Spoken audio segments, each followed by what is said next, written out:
Gums हैं जिसमें आपके ब्लड वेसल्स होते हैं। इससे आपका एक क्वेश्चन ये बन सकता है कि आपका कौन सा हार्डेस्ट सब्सटेंस है हमारी बॉडी का, इनेमल। दांत में कौन से केमिकल होते हैं, कैल्शियम फॉस्फेट से ये बना होता है।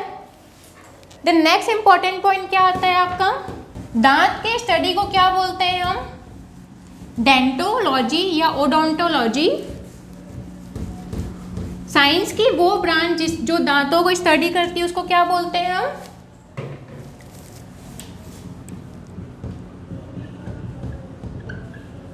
डेंटोलॉजी।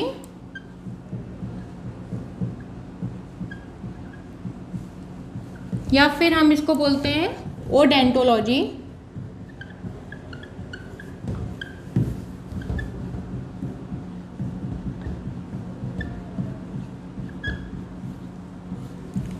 अब दांत के बाद आपका कौन से डाइजेस्टिव ऑर्गन हमको पढ़ना है, टंग, या फिर हिंदी में हम क्या बोलेंगे उसको, जीभ या फिर जिह्वा।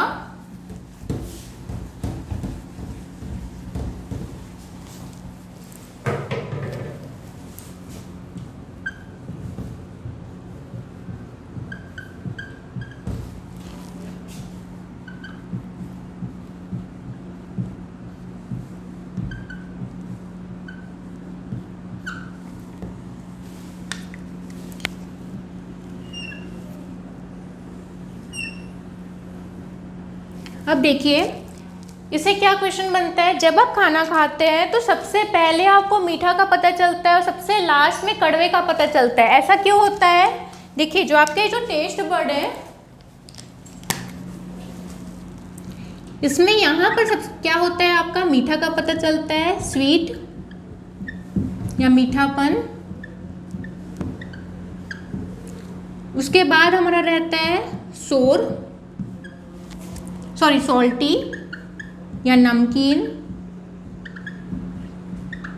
देन थर्ड में हमारा आता है सोर या खट्टापन।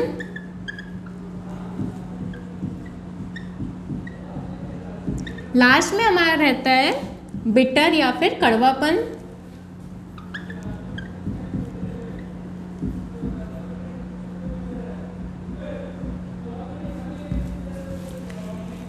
देखिए सबसे पहले हमारा जो टेस्ट बड है इसको हम क्या बोलते हैं, टेस्ट बड, या फिर बायोलॉजिकल टर्म में क्या बोलते हैं, पैपिली। हिंदी में भी पैपिली बोलेंगे। सबसे पहले जब हम खाना खाते हैं तो हमको मीठे का पता चलता है, उसका रीज़न क्या है, क्योंकि हमारे जीभ के फ्रंटल पार्ट में क्या रहता है, स्वीट टेस्ट बड होता है। सबसे लास्ट पार्ट में क्या रहता है, बिटर या फिर कड़वेपन का टेस्ट बड रहता है। इसलिए आप जब भी खाना खाओगे मीठा और कड़वा एक साथ खाओगे तो आपको मीठा का सबसे पहले पता चलेगा और आपका कड़वे का सबसे बाद में पता चलेगा। तो आपका टंग का काम क्या है, टंग का काम है आपका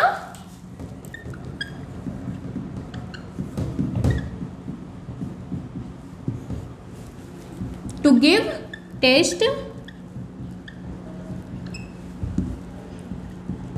खाने के स्वाद को पता करने में मदद करता है।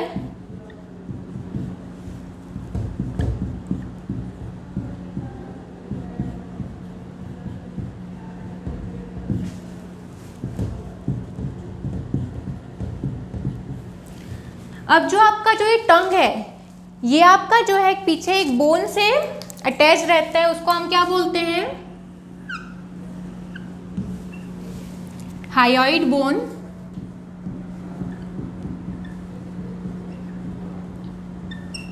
ये जो हायोइड बोन है, जो आपका जो कुत्ते होते हैं उनमें आप देखे होंगे कुत्तों का जो आपका जीभ रहता है वो हमेशा लटकते रहता है। किसकी वजह से रहता है, जो उनका हायोइड बोन और जो टंग रहता है, जीभ रहता है, उनमें स्पेस रहता है, काफ़ी ज़्यादा गैप रहता है। हमारा जीभ क्यों नहीं लटक रहा है, अगर ये जो हायोइड बोन है हमारा जो है अगर टूट जाए, किसी वजह से एक्सीडेंट की वजह से टूट जाए तो हमारा जीभ भी बाहर लटकते रह गए, हो सकता है बाहर आ जाए। जो कुत्तों में रहता है, कुत्तों में क्या होता है, जो आपका जो हायोइड बोन जो जीभ को पकड़ने का काम करता है उनमें क्या रहता है, स्पेस रहता है, इसलिए वो हमेशा क्या रहता है, उनका जिब बाहर झूलते रहता है। तो ये आपका इससे काम पूछा जा सकता है कि हाइलाइट बोन का काम क्या होता है। ये आपका जिब को होल्ड करने में हेल्प करता है। Hold the tongue in its place.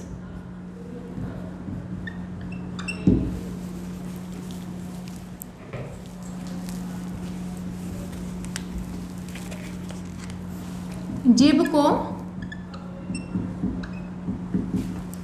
अपने जगह में पकड़कर रखता है।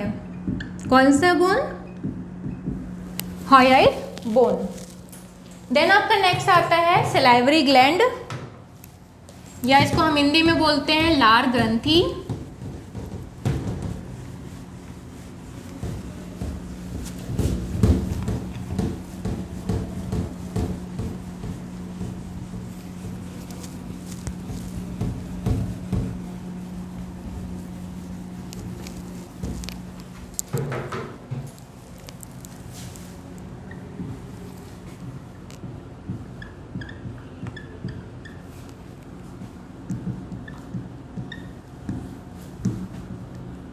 ये लार ग्रंथि कहाँ पर होता है? लार ग्रंथि का 3 पेयर में रहता है। एक आपके जीभ के ऊपर रहता है, एक आपके जीभ के नीचे रहता है, 2 हमारे साइड में होते हैं। सलाइवरी ग्लैंड का काम क्या होता है? To produce saliva.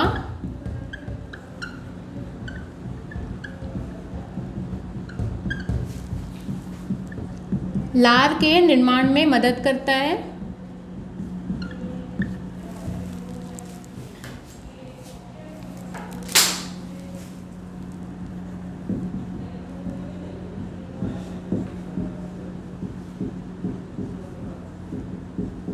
अब जो आपका सलाइवा है उसमें 95% क्या होता है? वाटर होता है, और 5% आपका होता है एंजाइम्स। ये क्वेश्चन पूछा जा सकता है कि आपके जो स्टेटमेंट वाइज पूछा जा सकता है कि आपका जो सलाइवा है, सलाइवा कंसिस्ट ऑफ 95% और 95% of enzymes and 5% of water. तो आपका स्टेटमेंट क्या हो जाएगा? गलत हो जाएगा, क्योंकि आपके क्या रहता है एक्चुअली में 95% वाटर होता है और 5% एंजाइम्स होता है। वो कौन कौन से एंजाइम्स होते हैं? पहला होता है सलाइवरी एमाइलेज, और दूसरा होता है लाइजोजाइम।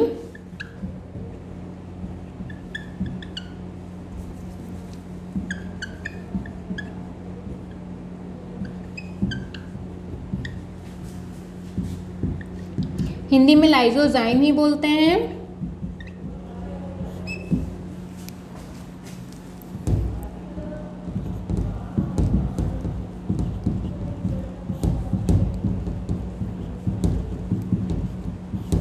अब ये सलाइवरी एमाइलेज और लाइजोजाइम का फंक्शन क्या होता है?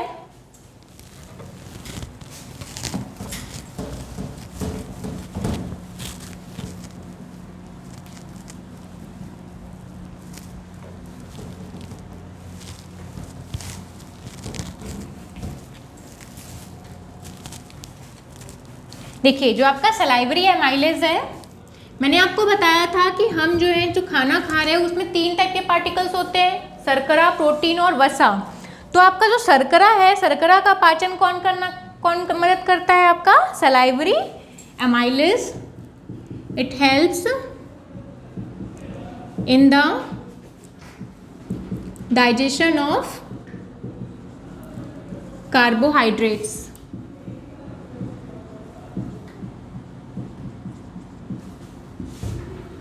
यह शर्करा के पाचन में मदद करता है। देखिए, अभी हमारा सिर्फ शर्करा का या फिर हम सिर्फ कार्बोहाइड्रेट का डाइजेशन हुआ है। हम जो 3 पार्टिकल ले रहे हैं खाने में, चाहे आप वेज लो चाहे आप नॉन वेज लो, रोटी लो, दाल लो, सब्जी लो, कुछ भी लो, उसमें जो पार्टिकल्स आ रही है शर्करा, प्रोटीन और वसा, उसमें आपका सिर्फ किसका डाइजेशन हो रहा है? अभी मुंह में किसका डाइजेशन हो रहा है? आपका सिर्फ कार्बोहाइड्रेट का या शर्करा का डाइजेशन हो रहा है। देखिए अभी हम सिर्फ मुंह में, हम अभी अंदर तक नहीं गए, हम जो है अभी ग्रास नलिका या फिर ईसोफेगस में भी नहीं गए हैं। लाइसोजाइम का क्या फंक्शन होता है?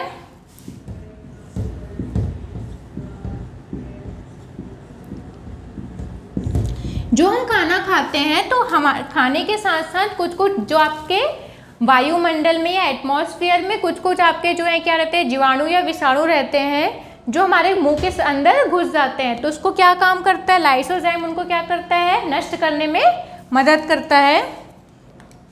इट किल्स द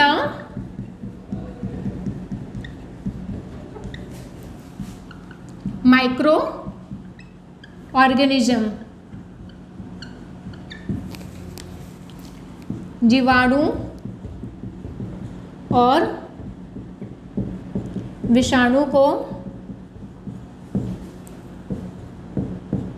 नष्ट करने में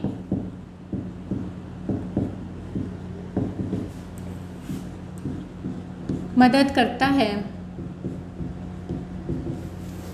ठीक है, तो आपका सलाइवरी एमाइलेज का क्या फंक्शन हुआ? सलाइवरी एमाइलेज जो है आपका कार्बोहाइड्रेट या शर्करा के पाचन में मदद कर रहा है। लाइसोजाइम का क्या काम है? लाइसोजाइम आपका माइक्रो ऑर्गेनिज्म या जीवाणु या विषाणु को नष्ट करने में मदद कर रहा है। अब हम जो सलाइवा है, ठीक है, पहला तो आपका काम हो गया कि सलाइवा जो है हमारा इसके डाइजेशन में हेल्प कर रहा है। अगर सलाइवा नहीं होता हमारी बॉडी में तो उसका क्या होता? देखो जो हम जो खाना खा रहे हैं, जो दांत क्या कर रहा है, जो हम कैसे खाना लेते हैं, दांत उसको टुकड़ों में या छोटे छोटे पार्टिकल्स में तोड़ता है। जो उसके बाद जो खाने की जो प्रक्रिया क्या है, खाना जो है अंदर जाएगा, अंदर की नली में जाएगा। अब वो अंदर की नली में जाने में क्या करता है? सलाइवा हेल्प करता है। सलाइवा मैंने आपको बताया 95% क्या रहता है? वाटर रहता है। 95% वाटर क्या काम कर रहा है? उसका कोई इंपॉर्टेंस होगा तभी तो 95% उसमें वाटर है। 95% वाटर इसलिए है क्योंकि वो क्या करता है, जो भी हमारा खाने का जो पार्टिकल है उसको गीलापन देता है। देखिए हम जो खाना खाते हैं तुरंत पानी तो नहीं पीते हैं। बोला जाता है कि पानी कितने घंटे बाद पीना है? आपको 1 घंटे बाद पीना है। तो अब जो हम जो खाना ले रहे हैं वो ठोस पदार्थ है, ठोस पदार्थ है, तो वो अंदर कैसे जाएगा? उसके लिए क्या करता है? सलाइवा क्या करता है? उसको गीलापन देता है। ठीक है, उसको उसमें नमी प्रोवाइड करता है ताकि वो अच्छे से अंदर जा सके। तो 95% जो वाटर है सलाइवा में, उसका इंपॉर्टेंस क्या है? हमारे खाने को क्या करता है? गीलापन प्रोवाइड करता है ताकि आपका जो है नली से, आहार नली से वो अच्छे से अंदर जा सके। तो हमारा नेक्स्ट डाइजेस्टिव ऑर्गन क्या आएगा? ईसोफेगस, जिसको हम क्या बोलते हैं हिंदी में? ग्रास नलिका।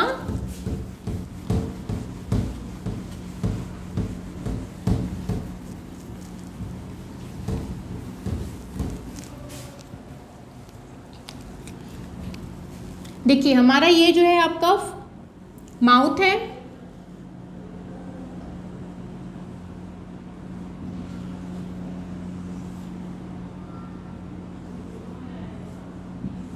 ये आपका क्या है? ईसोफेगस, या हिंदी में हम बोलेंगे ग्रास नलिका।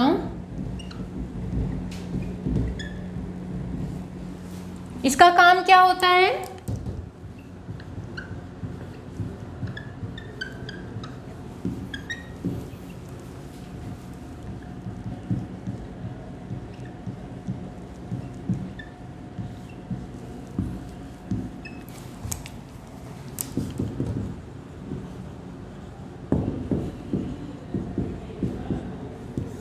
खाने को क्या करता है? किसमें मदद करता है? खाने को मुंह से आमाशय या फिर स्टमक में ले जाने में मदद करता है।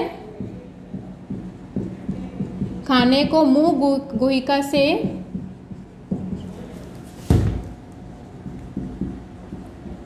आमाशय की ओर ले जाने में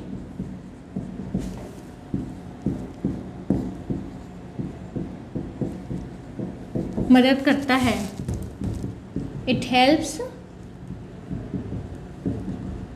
in the transportation of food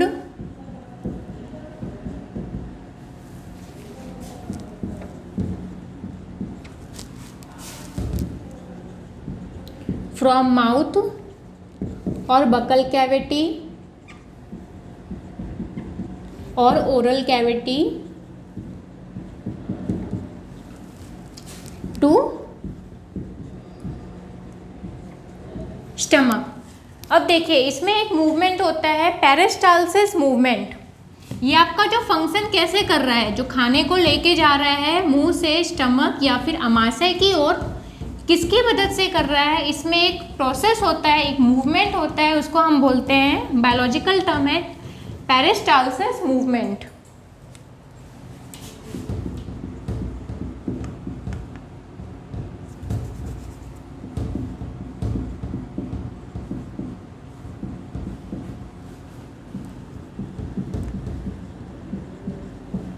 अब देखिए पेरिस्टालसिस मूवमेंट कैसा होता है।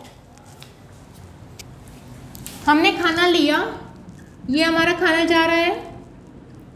अब जो हमारा खाना जो है यहाँ से गया, देखिए तो ये आपका जो कुछ पार्ट है ये क्या होता है, कॉन्ट्रैक्ट होता है। कॉन्ट्रैक्ट हुआ या फिर सिकुड़ा तो क्या होगा, खाने के पार्टिकल में क्या डालेगा, ये प्रेशर डालेगा। प्रेशर डाला तो क्या हुआ, ये पार्टिकल क्या हुआ, आगे बढ़ा। अब ये वाला पोजीशन जो क्या होगा, वापस से एक्सपेंड हो जाएगा। अब खाने का पार्टिकल कहाँ पर आया, यहाँ पर आया, पहले यहाँ पर था, अब ये यहाँ पर आया। तो ये वाला जो आपका नली है, नली का जो आपका ये जो मेम्ब्रेन है, झिल्ली है, वो क्या होगा, ये सिकुड़ेगा। और ये वाला जो पार्ट है, पहला वाला पार्ट, ये क्या होगा, वापस से एक्सपेंड हो जाएगा। तो ये जो सिकुड़ने और कॉन्ट्रैक्ट होने का जो प्रोसेस है वो क्या कर रहा है, खाने को आगे बढ़ा रहा है। खाना यहाँ पर था तो ये वाला नली जो है सिकुड़ेगा, फिर खाना यहाँ पर आएगा तो ये वाला नली जो है आपका सिकुड़ेगा। सिकुड़ता है तो क्या करता है, ये खाने के पार्टिकल में प्रेशर डालता है और ये खाना क्या होता है, आगे बढ़ता है। तो ये इसका मतलब क्या है, ये क्या कर रहा है, वन वे ट्रांसफर ऑफ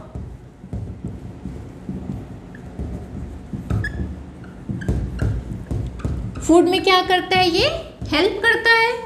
कहाँ से कहाँ, आपका मुंह से स्टमक की ओर। प्रोसेस यही होता है ना कि आपका खाने को कहाँ से कहाँ जाना है, मुंह से जाना है, स्टमक की ओर जाना है, एक डायरेक्शन में जाना है। वापस तो हम ऐसा नहीं करते ना कि हमको पार्टिकल को, फूड पार्टिकल को स्टमक से फूड की तरफ भेजना है, ऐसा तो कोई प्रोसेस नहीं होता। लेकिन जब हम डिसीज्ड कंडीशन होता है, वॉमिटिंग, हिंदी में क्या बोलेंगे, उल्टी। उल्टी में क्या होता है, आपका नॉर्मल जो प्रोसेस है उसके अपोजिट डायरेक्शन में खाना जा रहा है। कहाँ से कहाँ जा रहा है, खाना आपका स्टमक से माउथ की तरफ जा रहा है। अब ये प्रोसेस हो रहा है, इसका मतलब क्या है, इसका मतलब ये है कि जो आपका ईसोफेगस या ग्रास नली का अपना फंक्शन ढंग से काम नहीं कर पा रहा है। उसका काम क्या है, खाने को वन वे डायरेक्शन में ट्रांसफर करना है, मुंह से स्टमक की ओर डायरेक्शन में आपका खाने को लेके जाना है।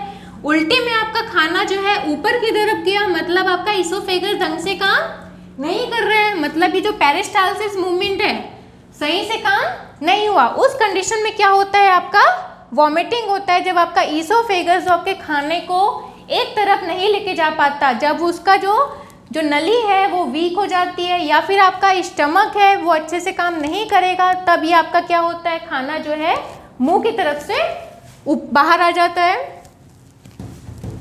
नेक्स्ट आपका डाइजेस्टिव ऑर्गन कौन सा पढ़ना है हमको, स्टमक, या फिर हम उसको हिंदी में बोलते हैं पेट, उदर या फिर अमाशय।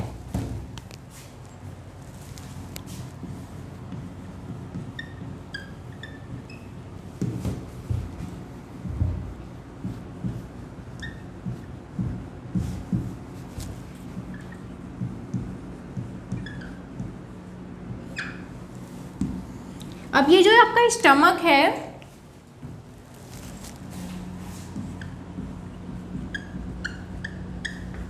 जो स्टमक है इसमें आपके छोटे छोटे सेल्स होते हैं। इस सेल्स को क्या बोलते हैं, जठर ग्रंथि या फिर गैस्ट्रिक ग्लैंड, स्टमक के अंदर जो सेल्स होता है, इस सेल्स में कौन से सेल्स प्रेजेंट हैं? गैस्ट्रिक ग्लैंड या फिर जठर ग्रंथि। ये जठर ग्रंथि क्या करती है? जठर ग्रंथि 3 टाइप के सिक्रीशन प्रोवाइड करती है। पहला होता है आपका HCl, दूसरा होता है आपका पेप्सिन, तीसरा होता है आपका रेनिन। HCl को हिंदी में बोलेंगे हाइड्रोक्लोरिक अम्ल।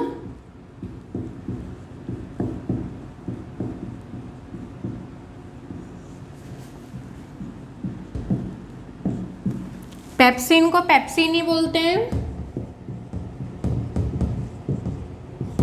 रेनिन को रेनिन ही बोलते हैं। अब इन तीनों का फंक्शन देखते हैं कि करके कि इनका फंक्शन क्या क्या है।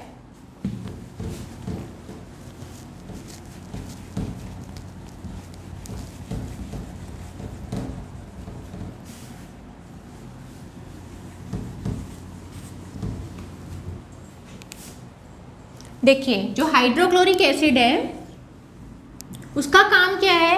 हाइड्रोक्लोरिक एसिड का काम है कि आपका जो है वो जो फूड पार्टिकल्स आ रहे हैं स्टमक में, क्या करता है? वो एसिडिक मीडियम या अम्लीय मीडियम क्रिएट करता है। क्यों? क्योंकि आपका जो आगे का जो प्रोसेस है, पेप्सिन और रेनिन, ये 2 एंजाइम है, अपना काम कर सके। HCl का काम क्या होगा? पहला फंक्शन क्या है? It creates acidic medium in the stomach। यह आमाशय में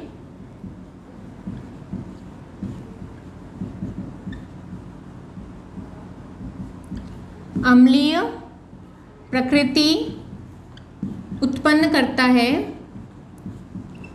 ये अम्लीय प्रकृति क्यों जरूरी है? अम्लीय प्रकृति की जरूरत इसलिए है तो क्या, क्योंकि आपका जो पेप्सिन और रेनिन एंजाइम है अच्छे से वर्क कर सके, so that pepsin and rennin enzyme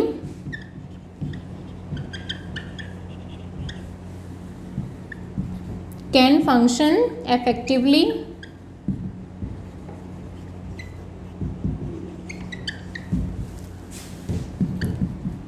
ताकि पेप्सिन और रेनिन एंजाइम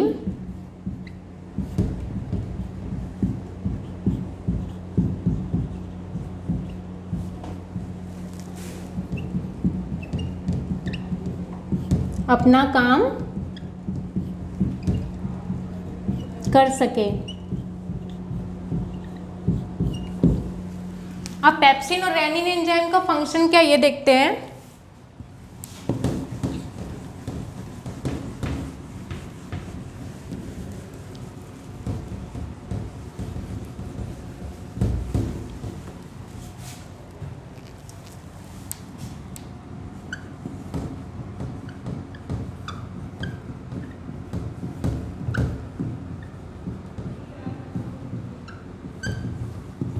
देखिए, जो पेप्सिन एंजाइम है, इसका ये पेप्सिन एंजाइम एक्टिव फॉर्म में है। यहाँ पर इसका जो है आपका स्टमक में ही प्रेजेंट होता है। स्टमक इसको बनाता है, किस फॉर्म में रहता है? पेप्सिनोजेन के फॉर्म में रहता है। It present in the form of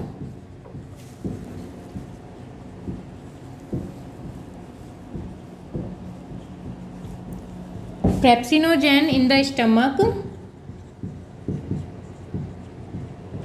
ये आमाशय में पेप्सिनोजेन के फॉर्म में रहता है।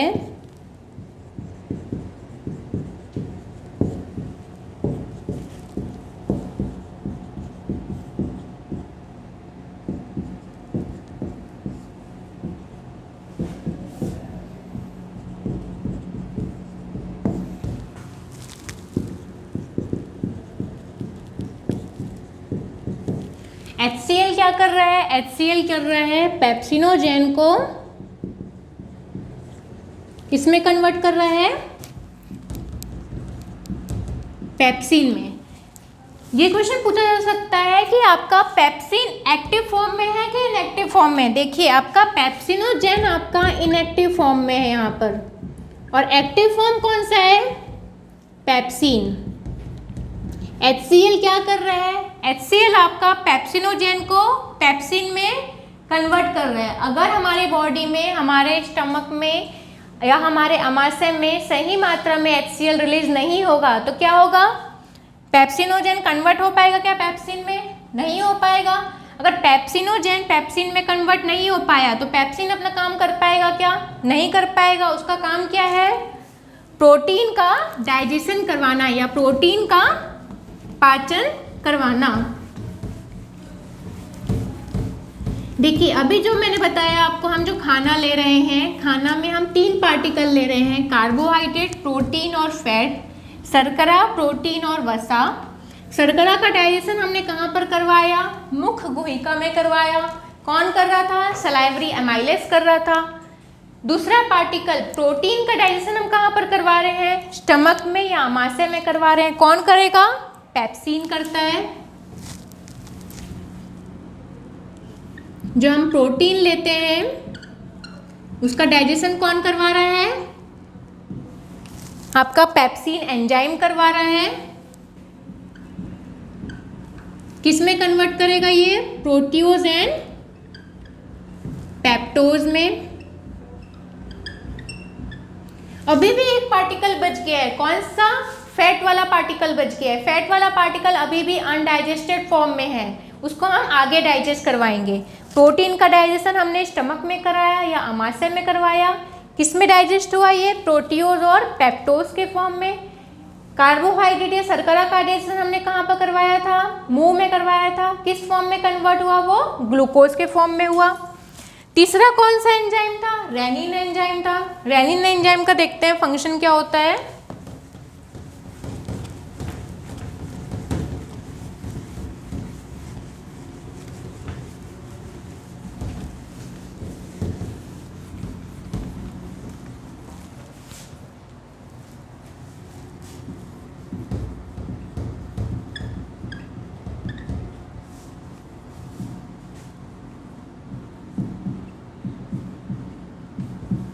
अभी जो रेनिन है ये हमारे स्टमक में किस फॉर्म में रहता है, इनएक्टिव फॉर्म में। उसका इनएक्टिव फॉर्म कौन सा है, प्रोरेनिन।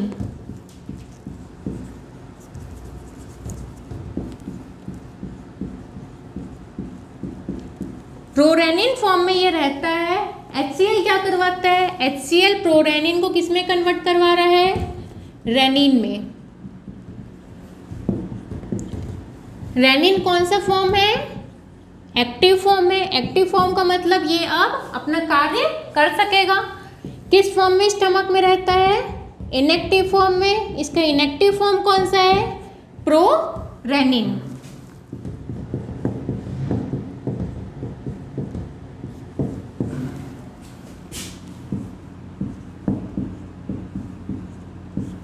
अब रेनिन का फंक्शन क्या होता है, रेनिन हमारे मिल्क को डाइजेस्ट में हेल्प करता है। It helps in the digestion of milk.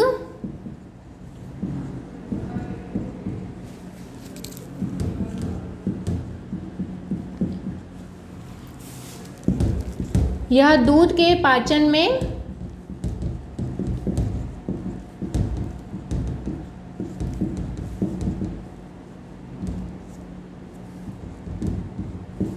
मदद करता है। दूध में कौन सा एंजाइम रहता है, कौन सा पिगमेंट रहता है,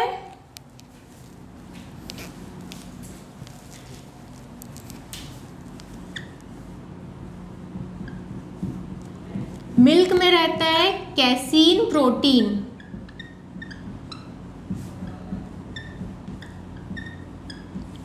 तो ये भी पूछा जा सकता है कि आपका रेनिन एंजाइम है, ऐसा ना देखे कि मिल्क के डाइजेशन में हेल्प करता है। ये क्या पूछा जा सकता है, रेनिन किस प्रोटीन के डाइजेशन में हेल्प करता है। तो कौन से प्रोटीन के डाइजेशन में हेल्प करता है, कैसीन प्रोटीन के डाइजेशन में मदद करता है। कैसीन प्रोटीन किस में होता है, मिल्क में होता है या फिर दूध में होता है। अब देखिए जो आपका गाय का दूध है और जो आपके भैंस के दूध है, गाय का दूध आपका हल्का सा येलोइश होता है और आपका भैंस का दूध जो है वाइटिश होता है। उसके पीछे का रीज़न क्या है? उसमें भी कुछ आपके पिगमेंट होंगे। मैंने आपको बताया कि बायोलॉजी में कोई भी कलर है तो उसके पीछे कोई ना कोई पिगमेंट होगा। जैसे आपका जो स्किन का कलर है, आपकी त्वचा का कलर है, उसके पीछे कौन सा पिगमेंट है? Melanin pigment. आपके आंखों का कलर है, उसके पीछे कौन सा पिगमेंट है? रॉड्स एंड कॉन सेल्स होते हैं। वैसे ही आपके मिल्क है, मिल्क में जो कलर है उसका क्या है? उसके पीछे कौन सा पिगमेंट है?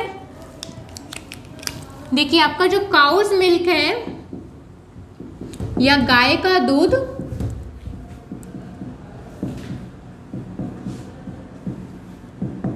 उसका हल्का सा येलोइश कलर होता है। किसकी वजह से? ड्यू टू कैरोटीन प्रोटीन या फिर राइबोफ्लेविन प्रोटीन।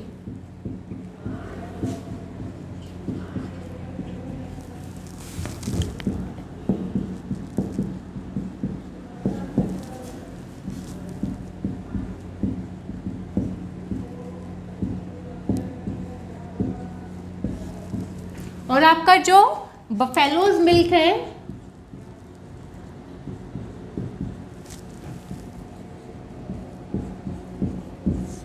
उसका कलर क्या होता है? सफ़ेद या वाइट कलर का होता है। इसके पीछे का रीज़न क्या है? इसमें कैसीन प्रोटीन होता है। ओके, सो अभी तक हमने क्या क्या पढ़ा? स्टमक जो है, स्टमक में जो आपकी जठर ग्रंथि है, जठर ग्रंथि कौन कौन से सिक्रेशन प्रोवाइड कर रहे थे? HCl, पेप्सिन और रेनिन। अब HCl क्या काम कर रहा था? HCl आपका जो है पेप्सिन और रेनिन को क्या कर रहा था? एक्टिव फॉर्म में ला रहा था। उसका इनएक्टिव फॉर्म क्या था? पेप्सिन का पेप्सिनोजेन और रेनिन का क्या था? प्रोरेनिन। पेप्सिन का काम क्या है? पेप्सिन जो है हमारा प्रोटीन को किस में कन्वर्ट कर रहा है? प्रोटियोज या पेप्टोज में। रेनिन का काम क्या है? रेनिन आपका मिल्क के डाइजेशन में हेल्प कर रहा है। अब देखिए रेनिन, आपका ये क्वेश्चन में पूछा जा सकता है बच्चों में कौन से एंजाइम ज़्यादा रिलीज होंगे? तो कौन से एंजाइम ज़्यादा रिलीज होंगे? Rennin enzyme.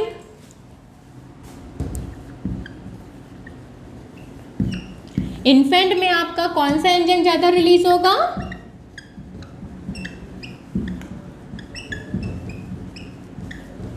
Rennin enzyme. क्यों? क्योंकि बच्चे ज़्यादा दूध ही पीते हैं, उनका प्रथम जो आहार का सोर्स होता है वो कौन सा होता है?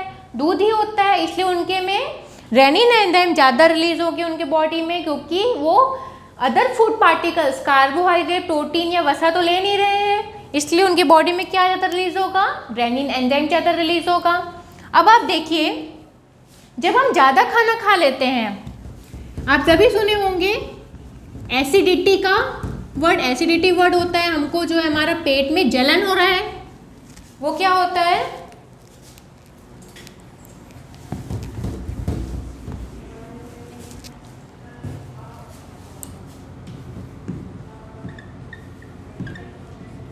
एसिडिटी होता है। एसिडिटी में क्या होता है आपका? जब आप ज़्यादा खाना खा लोगे, ज़्यादा खाना खा लोगे तो हमारे बॉडी में क्या होगा? ज़्यादा HCl सिक्रीट होगा। ब्रेन जो है क्या मैसेज सेंड करेगा बॉडी को? ब्रेन जो है आपके स्टमक को मैसेज सेंड करेगा कि ज़्यादा HCl रिलीज करो। क्यों? क्योंकि ज़्यादा खाना आपके पास आ रहा है। ज़्यादा खाना आपके पास आ रहा है तो उसको ज़्यादा HCl की ज़रूरत पड़ेगी। क्यों? क्योंकि उसके डाइजेशन के लिए। अब ज़्यादा HCl सिक्रीट होगा तो क्या होगा? उसमें जलन होगा, क्योंकि आप जो है HCl का आपका जो नेचर क्या होता है? एसिडिक होता है, तो उससे पेट में जलन होगी। आपका जो HCl अगर आप बोलोगे देखो ज़्यादा हो गया तो हम क्या करेंगे? HCl का जब ओवर सिक्रीशन हो रहा है बॉडी में तो हम क्या बोलते हैं? बाहर से क्या ले लो? इनो ले लो, जिसका केमिकल फॉर्मूला क्या होता है? Magnesium hydroxide.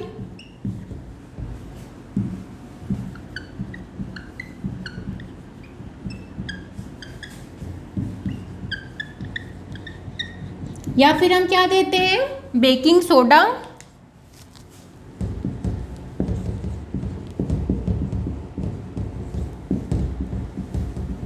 जिसका केमिकल फॉर्मूला क्या है, सोडियम हाइड्रोजन कार्बोनेट NaHCO3।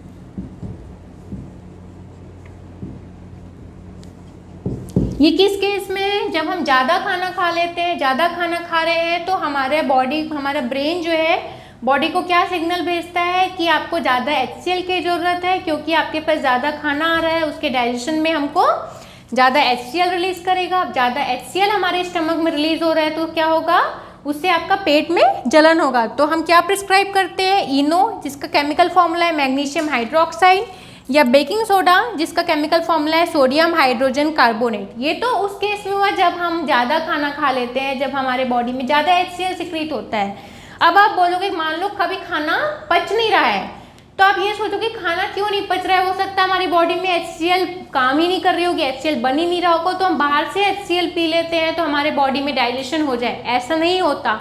अगर आप बाहर से HCl लोगे, HCl मतलब तेजाब होता है, बाहर से HCl लोगे तो आपका मुंह जल जाएगा। HCl सिर्फ आपका उतना ही चाहिए जितना आपका स्टमक प्रोड्यूस कर रहा है। जब आप ज़्यादा खाना खा लिए, उसको डाइजेशन करवाने के लिए आप ऊपर से HCl लेने लग जाओगे तो आप जो है ख़त्म हो सकते हो। ठीक है, तो आप क्या करोगे उस केस में, आपको इनो या बेकिंग सोडा लेना है, ऊपर से HCl नहीं लेना है।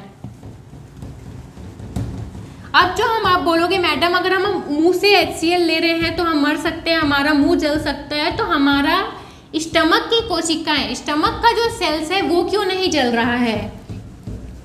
तो स्टमक का कोशिकाएं इसलिए नहीं जल रही क्योंकि स्टमक में एक आपका लेयर होता है, प्रोटेक्टिव लेयर।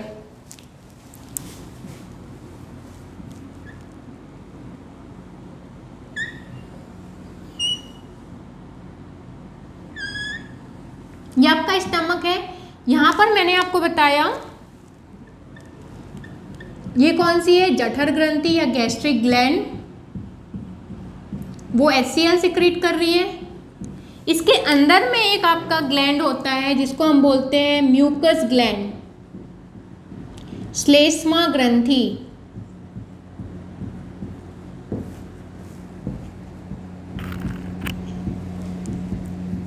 म्यूकस ग्लैंड या फिर श्लेष्मा ग्रंथि।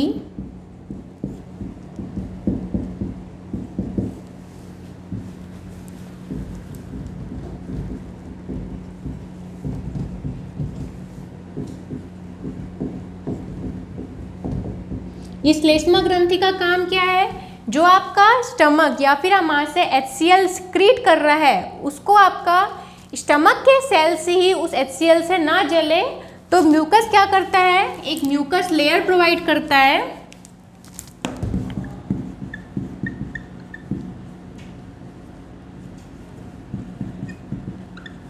ये एक प्रोटेक्टिव लेयर की तरह काम करता है, जो कि क्या करता है, HCl से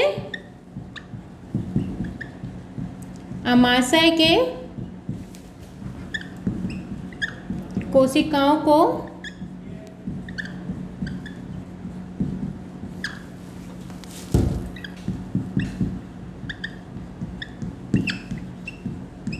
बचाता है।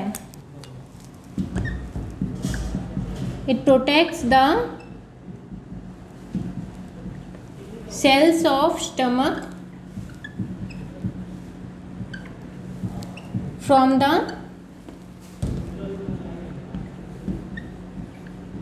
HCl। ठीक है, तो आज के क्लास में यहीं तक रखते हैं। नेक्स्ट क्लास में हम पढ़ेंगे स्मॉल इंटेस्टाइन और लार्ज इंटेस्टाइन, छोटी आंत या फिर बड़ी आंत। Thank you so much.